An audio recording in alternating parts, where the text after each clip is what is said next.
Yo, what's going on, guys? Robbie here. Welcome back to another video. Today we're going to be discussing Chris Paul going to the Rockets. Now, I know I'm a little bit late to this, but he did get traded to the Rockets this past week. He got traded for, I believe, Sam Dekker, Patrick Beverley, and another player and a pick. In return, the Rockets got a 2018 top 3 protected pick and Chris Paul.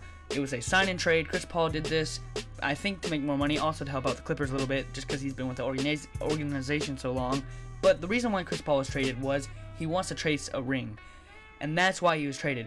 He wants to chase a ring. Also, he had there's a lot of reports coming out after he got traded that he and Doc Rivers had sort of a falling out or something like that.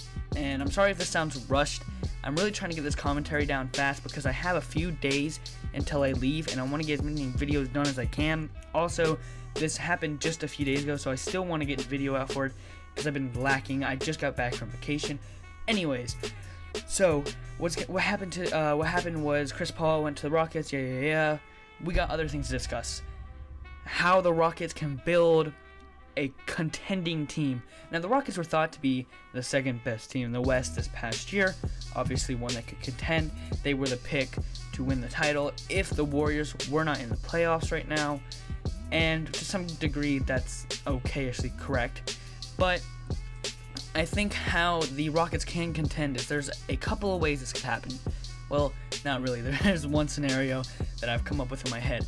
So, as we all know, Paul Millsap will be a free agent this upcoming offseason, and the offseason start at 12:01 p.m. I believe that either is today or tomorrow. I can't remember.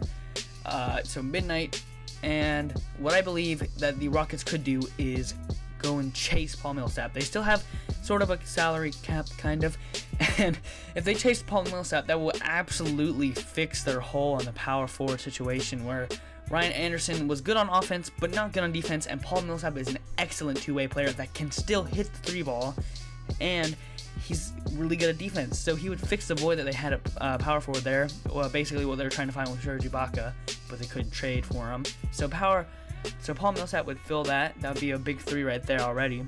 And then, as we all know, Carmelo Anthony is in talks with the New York Knicks about a buyout. Now, the Knicks just fired Phil Jackson, which I might make a video on, still discussing and deciding that whether or not I should do that. I have no idea if I should, but maybe I will. It depends. But the Knicks did fire Phil Jackson this past week, and now James Dolan is basically in charge of everything until he finds a GM to fill what Phil Jackson was and another coach. Or not another coach, sorry, excuse me, I spoke wrong.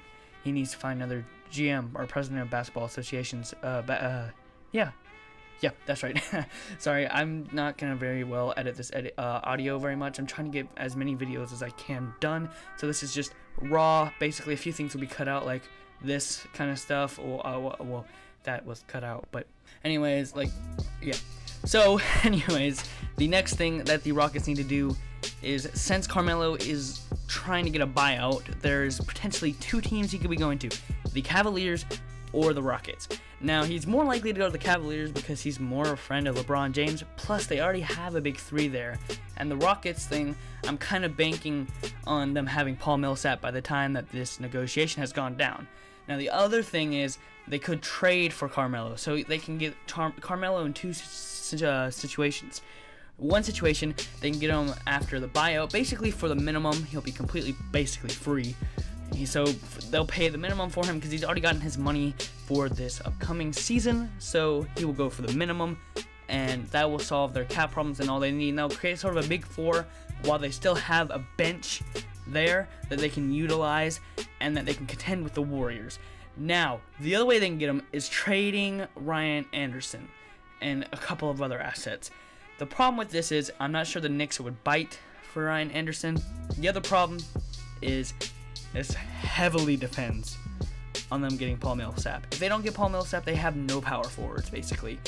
They've been signing some power forwards, small deals like Sean Long and stuff like that, and I'm pretty sure they're gearing up to trade Ryan Anderson, or they're looking to get a new power forward. So it all depends on what they do. It's the Rockets. We'll see what happens. They made some good moves so far.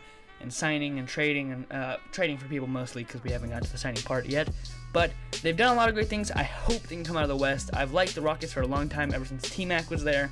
Hopefully, the Rockets can construct something, and Mike D'Antoni is one of the greatest offensive minds the game has ever seen, so they will definitely have a very good offense. I think what D'Antoni needs to go out and do is get a defensive consultant, because that is one thing the Rockets did struggle with, is their defense this past year, which Paul Millsap can help, and CP3 will definitely help with that.